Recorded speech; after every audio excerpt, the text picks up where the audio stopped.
So Lenny, take me back to the beginning of your career. How did you get to where you are now?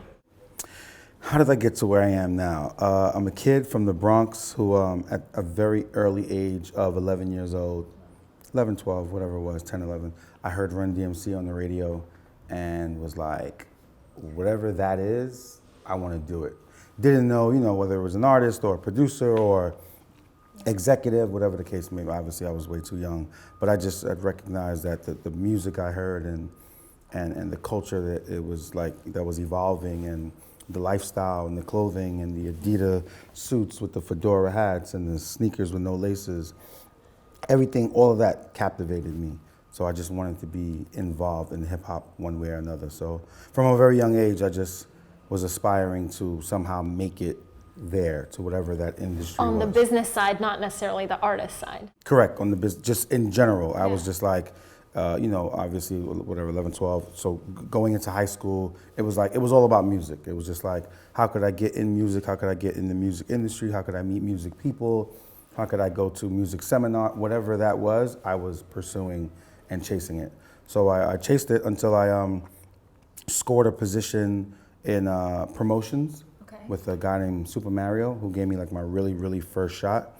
And I never looked back. So I started out doing, like, handing out flyers and cassette tapes and CDs and hanging up posters in the street and doing whatever I could to promote the artist that I was working with. At the time, it was like, he had different accounts. So it was like Elektra, and Bad Boy Records and a few others. Very cool. So you said that you grew up in the Bronx. Yes. How did your upbringing kind of shape who you are today? Growing up in the Bronx shaped everything and every thing that I am today because, first of all, let's be clear, it's the birth of hip hop. Yeah, let's be clear. Let's start there. That my borough is responsible for hip hop music. But anyway, no. So it was like literally like the spirit and the aura and like that was all around me, and being around Bronx River and Bronx River Projects and just a lot of places where these things actually started.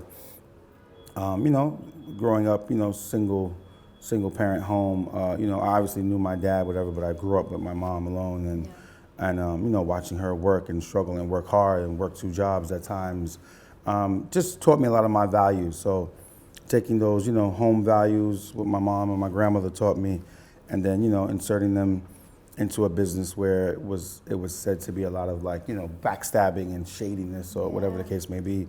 I don't know, it made me the man that I am today, and I just took all those good values and I inserted them in a somewhat of a shady business, I guess. That's interesting. And what are some of the biggest mistakes you feel like you've made in your career, and what did you learn from them? Biggest mistakes I've made in my career was probably treating everybody like the world and treating everybody like the best thing that ever happened to me. I have a big heart, and I want to do well, and I want to do good, and I want to do great by everybody, and I open my arms, and I give people my all. And let's just say in this business, it's safe to say sometimes like everybody doesn't deserve that, I don't think you should ever compromise who you are, and I certainly don't, and that's why it's hard for me to change or act different towards certain people. But I mean, everybody doesn't deserve what you're willing to give, and you have to manage those expectations, because this business is based on relationships as well, and the relationships make the business work. So just know who you're dealing with and how to deal with them, and move forward appropriately. So how did you go from promotions to Roc Nation? So promotions to, actually I went into A&R, which was I was making records. I was sort of hitting my head on the ceiling when it came to street promotion. And my bosses at the time, Damon Dash and JayZs, I think they noticed that I was kind of like bored or kind of over the promotion thing. I did it, for a little while, and I was actually really good at it. And they asked me one day, like, what do you want to do? Like, you seem like you're bored with this. And I was like, I actually want to make records. Like, I want to get in the studio with artists. And they said, okay, cool. We're doing a soundtrack to The Streets Is Watching starting tomorrow, and that's your first project. Go. How old were you at the time? Man, this was like 97. It's like 20 years. I was, early 20s. Okay. And the next day I was in the studio with JayZ, Memphis Bleak, and a producer by the name of Mahogany. And we had made the record called It's Alright. And that was like my first record. And from there I was making records and I never turned back. That's so interesting. And you work with some of the biggest names and some really big personalities in the music industry, from Jay-Z to Rihanna. You've seen them kind of rise in popularity and be successful. What is the secret to that level of success, do you think? Well, you know, Rihanna's on our label and J. Cole's on our label, and some of the people I work with directly, like I work with Jay directly, but like, you know, Rihanna and different people, they work with other people. But I mean, just being around that greatness, you know, I've learned a lot, I've seen a lot, and it's just inspiring, you know what I mean? And I use working with artists like Jay and artists like Khaled and Fabulous and, you know, everybody that I've worked with. I use it to keep me motivated, to keep me going. I'm doing this for them, you know what I mean? Like it's never, it was really never about me. It never has been, I don't think it ever will be. It's about their wins, it's about, you know, their success, and it's about, you know, everything that they have. You know, it's their careers that I'm just helping or being a part of, help, you know, whether it's progress or evolve or just be a helping hand, you know. A guy like Jay-Z, right, he doesn't need much help, right? I mean, you know what I mean? So for me, it's just an honor to actually be there and be a you know, helping hand or helping ear or helping mouthpiece to whatever he's doing, and make whatever small contribution I have to help hopefully inspire people coming after me to want to come into business and do the same. But you've seen the work ethic of some of these amazing artists. What does that look like on a daily basis, do you think? The work ethic is incredible. And for me, it fuels me. So like if I'm working with like a DJ Khaled, he doesn't like to not work. You know, our schedule sometimes is like, it's literally 20 hours a day. I mean, we're just coming off of All-Star Weekend in New Orleans, and like, you know, we were at, you know, at 11 a.m. we were at the YMCA with Chris Paul, you know, giving back to the kids and doing a basketball clinic, and you know, Chris Paul bought them computers, and him and Khaled were, you know, with them. And then from there, it's like the House of Blues sound check to the NBA dunk contest sound check, back to the, you know, LeBron James workshop, to back to the arena. Like, so it's like to perform at the dunk contest, and then after that, a House of Blues show, and then after that, the Beats by Dre show. So it's like, you're talking about a 20-hour day easy with barely time to eat. And I'm not joking. And, you know, and every single day isn't like that.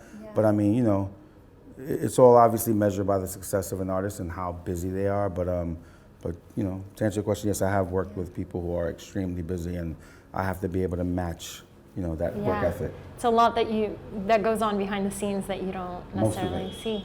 So you've known Jay-Z for like 20 years, right? Yes. What was he like in the beginning of his career, and how has he evolved to the business person he is today? Well, the thing that attracted me towards him, you know, early on, obviously, I was just a fan, and a fan of the music, and a fan of the just the business mind that they had. I mean, at a very early age, not to say that I knew what this was, but like one time there was a car show in New York. I don't know if it still goes on, but it was a car show at the Jacob Javits Center. And at the time, Jay-Z, they were just starting out, and he had a single called In My Lifetime, and they were in front of the Jacob Javits Center, which was like a popular place to be, and everybody was there giving out the singles with like little Moet bottles. And I just thought like I never seen nothing like that. I thought it was genius. I thought, like, you know, as far as from a marketing perspective, and at that time, I don't even know what any of these things are. Like, I don't know what, you know, marketing is, or, you know what I mean? I hadn't worked in a real record company or anything like that.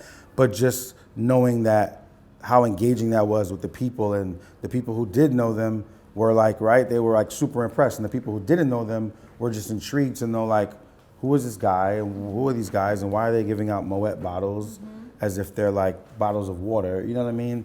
And so it was just certain, like, just look and lifestyle and aura that I was attracted to. Again, as an artist, as a rapper, as a businessman, as an entrepreneur. And I just had a gut feeling that he was one of the best. I mean, I felt that in my heart. And I just wanted to be a part of that team. And that's all it really was. It was really me just wanting to be a part of a team that I thought was gonna make, you know, a real mark in this industry. And I was pretty right. Yeah, and and JayZ's built, this massive business empire, and it was just announced that he's now starting a venture capital fund. So, what do you think about JayZ as an investor and his ability to kind of pick out these up and coming companies? I think it's just really smart. You know what I mean? And with these kind of questions, it's weird. Sometimes you don't want to really answer for them. I just mean generally, like, he's a smart guy. He's a businessman. Personally, I've obviously been able to be there with him. So I've been there when he's had these thoughts of, what you guys see come to fruition now. I saw its inception maybe 8 years ago or 10 years ago when he thought about it or when he, was brainstorming on it. So, like, those are the things that I value, and those are the things that I feel like sometimes I'm the luckiest guy, in the business, in the world, to have, a friend, a mentor, and a brother, and a boss like that, to be able to, see those, like I said, those ideas from its inception and be like, I think this, or I think I want to go this route, or I think in 10 years this is where music's going to be, so I'm going to start now. You know what I mean? So that, again, that has always been from the beginning, literally, from looking at that Moet bottle, like, thinking like, this guy, he knows what he's doing, he knows what he wants.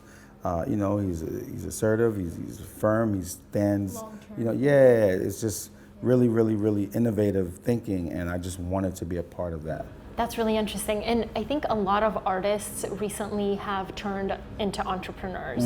What do you think would make an artist a really good entrepreneur? What qualities? What makes an artist a really good entrepreneur is having not to say other plans, but and not even to say plan Bs, but like, it just can't be about the one thing that you're doing. You know what I mean? If you're an artist, obviously be a great one and do everything you need to strive to be the best in your field with your peers.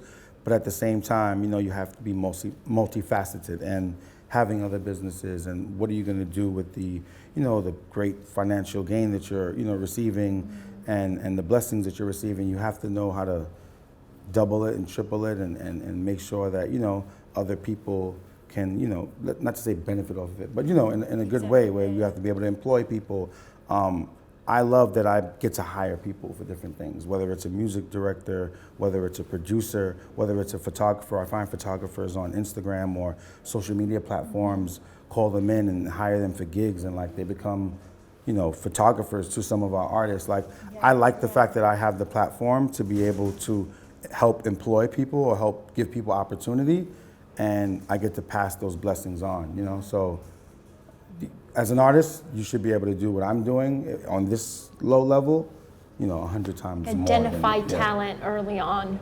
And so you're the senior vice president of Roc Nation. Yes. What does that role entail?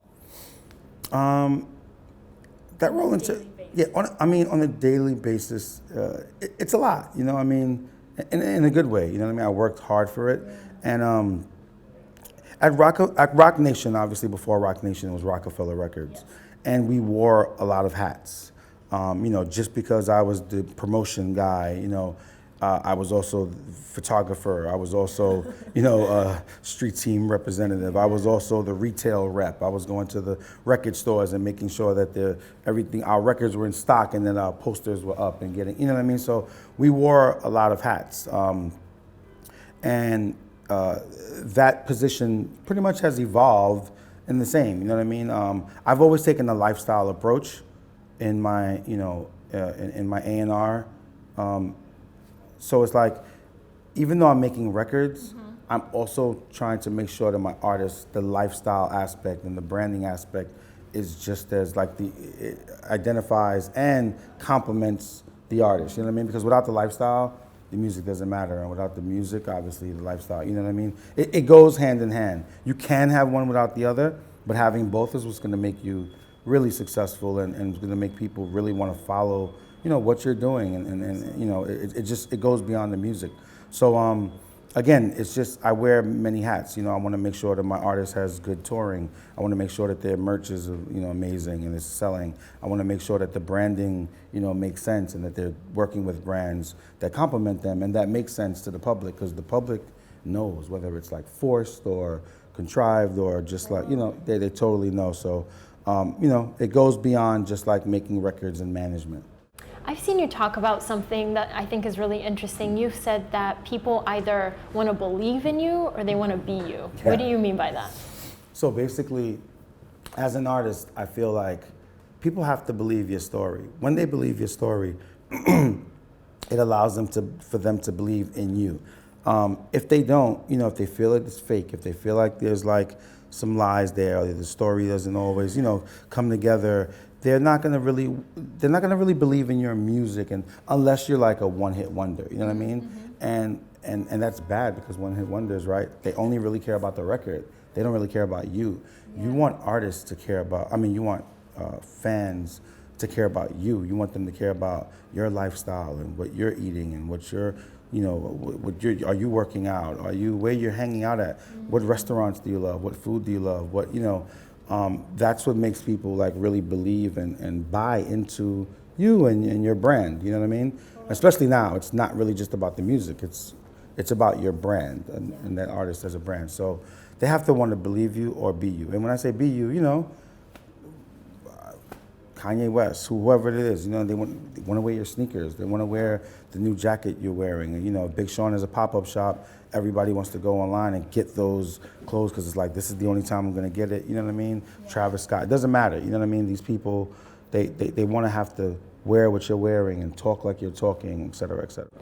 And from your perspective in the industry, what do you think about this whole independent artist strategy? I think it's been popularized by Chance the Rapper, mm-hmm. and just more and more people going into this no label, no distribution strategy. What do you think about that? My thoughts on it are, I would encourage any artist to do so if they could. I don't think it's for everybody. But I certainly think that you should try.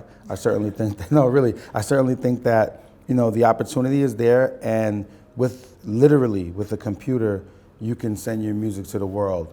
And with a computer, you can post your videos, and with a computer, you can literally build an entire fan base, and you could send out a flyer to where you're gonna perform, and, a computer, social media, mobile platforms, anything like that. And you could literally tour and sell merch and sell records, or just, get your stuff streamed on the regular without a record label. So, I would encourage people to, if they could and they can handle it and they're not worried about, signing with a major label, it's fine. I think there are some artists that actually need the 100 employees that come with a record label.